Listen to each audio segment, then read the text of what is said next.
नमस्कार, मैं हूं संजय शर्मा। आप देख रहे हैं 4PM news network. Uttar Pradesh के पहले चरण के चुनाव के वोटिंग वाले दिन गजब हो गया। भारतीय जनता पार्टी के चाणक्य गायब हो गए। भारतीय जनता पार्टी के चाणक्य मतलब अमित शाह। वोटिंग हो रही थी, सबसे बड़ी भूमिका अमित शाह की थी और अमित शाह गायब थे। आप सोच रहे होंगे कहां गायब हो गए अमित शाह। किसी को समझ में नहीं आया कि अमित शाह कहां गायब हो गए। ढूंढ रहे थे सब कि अमित शाह कहां हैं, कैसे गायब हुए, कहां गायब हुए, ये मैं आपको समझाता हूं। आप सब जब आज सुबह सो के उठे होंगे, पहले चरण की वोटिंग होनी थी उन जिलों में या बाकी जिलों में, आपके घर जो भी अखबार आते होंगे उन अखबारों के सब पहले पन्ने पे बड़ा बड़ा भारतीय जनता पार्टी का विज्ञापन छपा है। गौर से देखिए, क्या इसमें अमित शाह नजर आ रहे हैं? कम से कम मुझे तो नजर नहीं आए, किसी विज्ञापन किसी अखबार में नजर नहीं आए। फिर दिन में अचानक टीवी चैनलों पर रैलियां शुरू हो गई। प्रधानमंत्री जी जो पहले चरण में गायब रहे, आए नहीं। हमने विस्तार से बताया था, हमारे YouTube के ऊपर पड़ा है, सारे शो पड़े हैं कि प्रधानमंत्री क्यों नहीं आए। बिजनौर में भी नहीं आए, जबकि घोषणा थी कि बिजनौर आ रहे हैं, तैयारी हो गई थी, टेंट लग गया था, कुर्सियां पड़ गई थी। प्रधानमंत्री के दफ्तर को बताया गया कि कुर्सियां पूरी भरी नहीं हैं। प्रधानमंत्री के दफ्तर को बताया गया कि किसानों ने कह दिया है कि भारतीय जनता पार्टी का खदेड़ा करना है, मतलब भारतीय जनता पार्टी को हराना है, तो यहां भी कहीं अप्रिय स्थिति बन सकती है। 2014 के बाद यह पहला मौका है कि कोई बड़ा चुनाव हो रहा है, उसके पहले चरण में प्रधानमंत्री एक बार भी नहीं आए। कमान संभाली अमित शाह ने। जैसे दिल्ली में गली गली जाके पर्चे बांटे थे और कहा था कि अगर दिल्ली में यहां वोट डालोगे तो करंट शाहीन बाग में लगेगा, ऐसे वोट करना है। बिल्कुल सेम स्टाइल किया कैराना में। दंगे, हिंदू मुसलमान, भारत पाकिस्तान, दाढ़ी, तालिबान, टोपी, छोटा पजामा, सारा इस्तेमाल कर दिया। नतीजा, जो मुस्लिम मतदाता थोड़ा बहुत भाजपा के पक्ष में भी था, वो सब गोल बंद हो गया। और हालात क्या बने ये 10 मार्च को आपको पता चल जाएगा।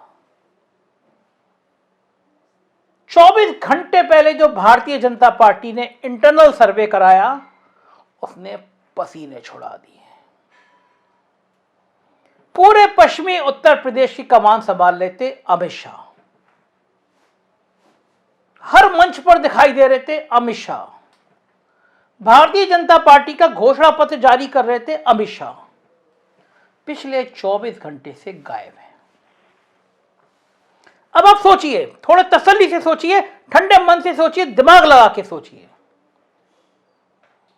प्रधानमंत्री की रैली हो रही थी, सहारनपुर में हो रही थी, पड़ोस के जिले में हो रही थी जहां चुनाव है, मुजफ्फरनगर का,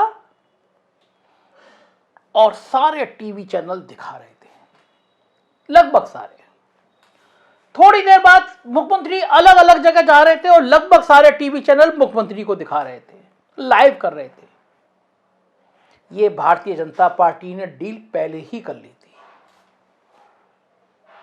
कोविड काल से बाद से लेकर एक साल के अंदर 1000 करोड़ से ज्यादा भुगतान मीडिया हाउस को कर दिया गया था और बता दिया गया था कि पैसे तो हम अभी दे रहे हैं, लेकिन जिस दिन चुनाव होगा उसी दिन, जिस दिन वोटिंग होगी उसी दिन हमारे नेता जो रैली करेंगे तुम्हें टीवी चैनलों पर चलानी है।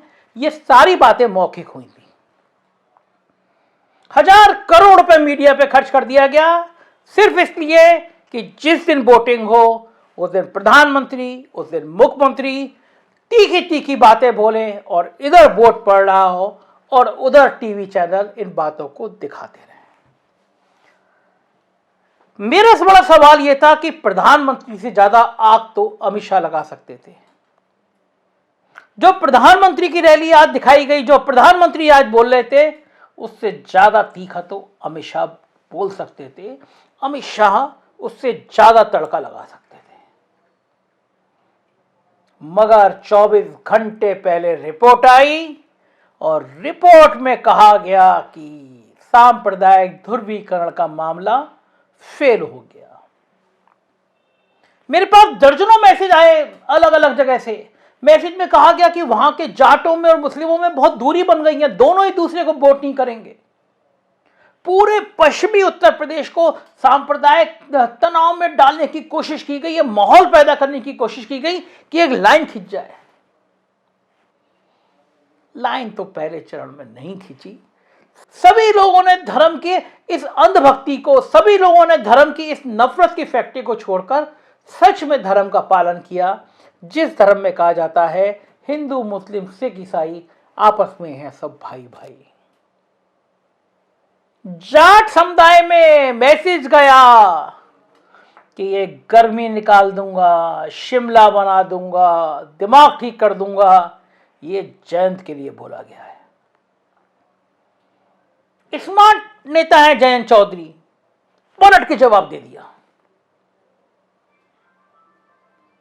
कह दिया हम तो जाट के लड़के हैं, खून तो हमारी गर्मी में है, खून में तो हमारी गर्मी है ही। जाट समुदाय ने कहा कि बाकी सब तो ठीक है, मगर हमारे छोरे जयंत पर लाठी तो ना चलानी चाहिए थी। हाथरस कांड में जयंत पर चली लाठी, अजीत सिंह की छीनी हुई कोठी, मुद्दा बन गया जाट समुदाय में स्वाभिमान का। नतीजा सामने है। मेरठ की सबसे चर्चित सीट संगीत सोम और योगी आदित्यनाथ के प्रिय, योगी आदित्यनाथ की आत्मा में बसने वाले गन्ना मंत्री सुरेश राणा का क्या हाल है 10 मार्च को पता चल जाएगा। स्ट्रेटेजी बदली कि अमित शाह को पीछे करो, मोदी को आगे लाओ, थोड़ा सॉफ्ट चेहरा लाओ, जो डेवलपमेंट की बात करे, मोदी से भी हल्के से कहलवा दो, दंगे होंगे की याद दिला दो, लेकिन बहुत तीखा मत करो। मगर तीखा तो हो चुका था। टिकैत के आह्वान पे किसान तो भड़क चुके थे। बक्कुल नाच देंगे, बुक्कुल नोच देंगे, बुक्कुल ताड़ देंगे, तरह तरह के डायलॉग हवाओं में थे। लोगों में गुस्सा था और गुस्सा तो आज निकला और कस के जम के निकला।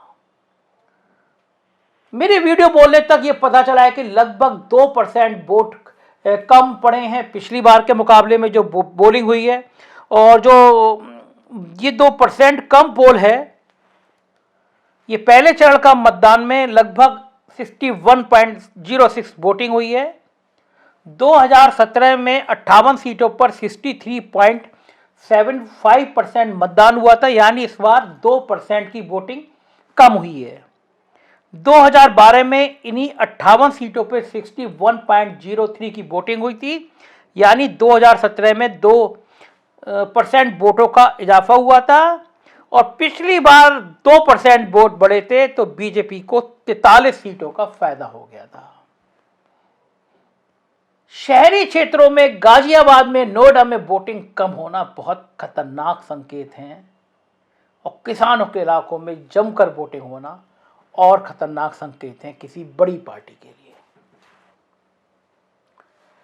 तो क्या खतरनाक घंटियां सुननी शुरू हो गई हैं? मठ की तैयारियां शुरू हो गई हैं। राजनीतिक सिंहासन का वनवास का दौर आने वाला है। तमाम बड़े मुद्दे उत्तर प्रदेश के अगले चरण में चुनाव में तय होने वाले हैं। शिमला बनाने वालों की गर्मी निकलने लगी है। मई जून के महीने में अब किसकी गर्मी निकलेगी और किसका शिमला बनेगा समझ में आने लगा है सभी को।